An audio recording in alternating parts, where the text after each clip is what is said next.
अच्छा जी, अस्सलाम वालेकुम।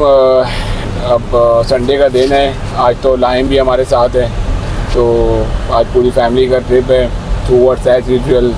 हमारी रोजा मोहतरमा के ही मामला आते हैं, आज उनको एक तरह निपटाते हैं और देखते हैं कि आज की जर्नी कहाँ तक की है।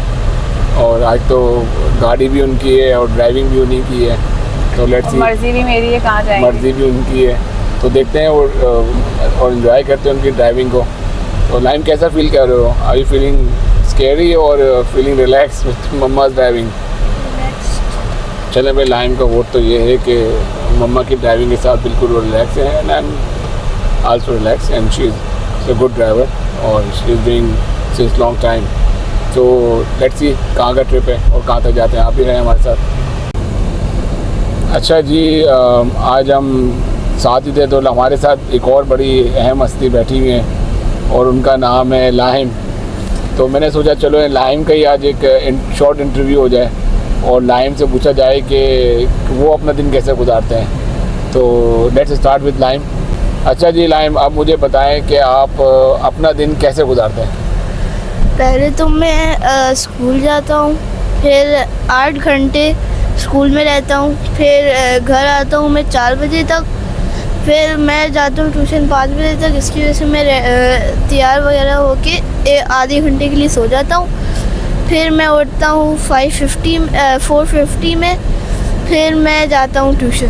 2 घंटे उधर से पढ़ कर आता हूँ और फिर कभी कभार पेपर्स के वक्त तो मैं लेट भी रहता हूँ, इसकी वजह से मैं आता हूँ 8 बजे।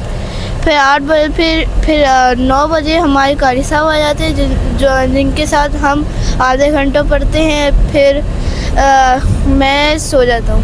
और अगर वीकेंड्स का बोले तो फिर मैं उठता हूँ 11 या 12 बजे। फिर मैं मम्मा के पास जाता हूँ और अगर मम्मा नहीं उठी हुई होती तो फिर मैं वापस सोने चले जाता हूँ। फिर मैं उठता हूँ 12 बजे, फिर 12 बजे मम्मा उठी हुई होती है, फिर मैं मम्मा के पास जाता हूँ, फिर मम्मा से नाश्ते का पूछता हूँ। मम्मा बोलती हैं कि अभी 1 मिनट रुक जाओ।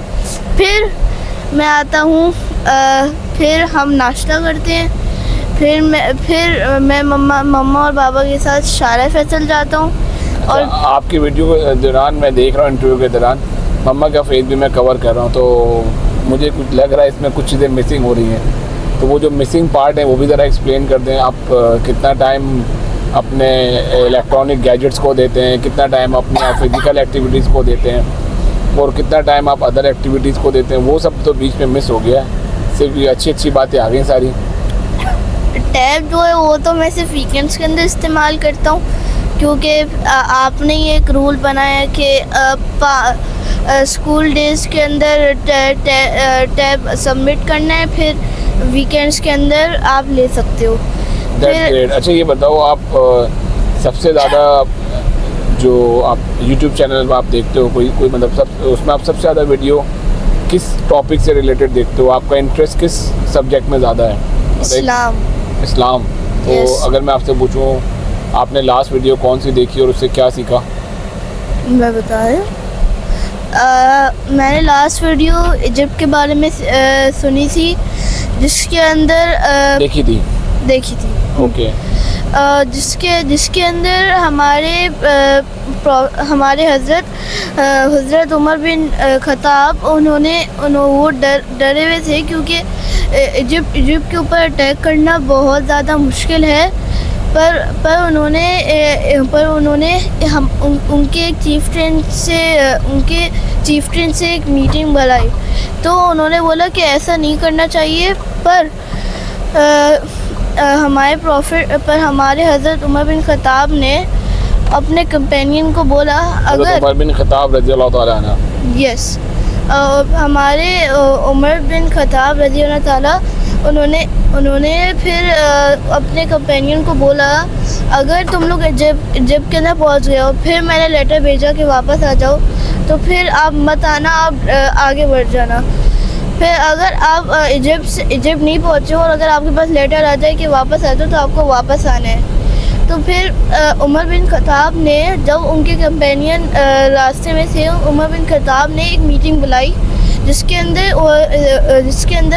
सारे चीफ्टेंस बैठे हुए थे। उन्होंने पूछा कि मुझे क्या करना चाहिए, तो उन्होंने बोला कि आपको उस फाइट को रोकना चाहिए। तो फिर हमारे हज़रत उमर बिन ख़त्ताब रज़ियल्लाहु ताला उन्होंने फिर अपने कंपेनियन के पास लेटर भेजा, और उनके जो कंपेनियन थे वो इजिप्ट के अंदर पहुंचने वाले थे जैसे उनके पास लेटर आया। फिर उन्होंने देखा था, पर उन्होंने जल्दी से इजिप्ट के अंदर पहुंच गए। तो फिर उन्होंने उनको उमर बिन ख़त्ताब रज़ियल्लाहु ताला उनको एक लेटर भेजा। उन्होंने कहा कि अब कुछ नहीं हो सकता, अब हम इजिप्ट के अंदर पहुंच गए। तो फिर उनके पास जब लेटर आया, उन्होंने बोला फिर चलो आगे बढ़ो। फिर इजिप्ट की फ़ाइट शुरू हुई, जिसके अंदर पहले तो जो मुसलमान थे, जो सोल्जर्स थे, वो बहुत कमज़ोर हुए हुए थे, और वो लोग शहीद हो रहे थे। पर हमारे हज़रत उमर बिन ख़त्ताब ने रज़ियल्लाहु ताला उन्होंने उनके कंपेनियन ने एक आर्मी लेकर आए, ताकि वो जो आर्मी जो उनसे लड़ रही है वो उनको चीयर अप कर ले। तो फिर वो वापस एक्टिव हो गए, फिर उन्होंने वापस उनके ऊपर अटैक किया। सही। तो फिर तो अगर हम इसको कंक्लूड करें तो व्हाट वाज द मैसेज, जो वीडियो में जो मैसेज था वो क्या था वो, और इसमें जीत किसकी हुई, हार किसकी हुई, और क्या आपने इसे सीखा? क्या जीत अरब की हुई और इजिप्ट हार गया था। और मैंने ये सीखा अगर कोई चीज़ आपको रोक रही है तो फिर आपको एक नया रास्ता निकालना चाहिए। एग्जैक्टली। अगर आपको एक चीज़ आपको रोक रही है और कंटिन्यूसली रोक रही है तो you should find another option, right? So always be there an option and always be an a second option.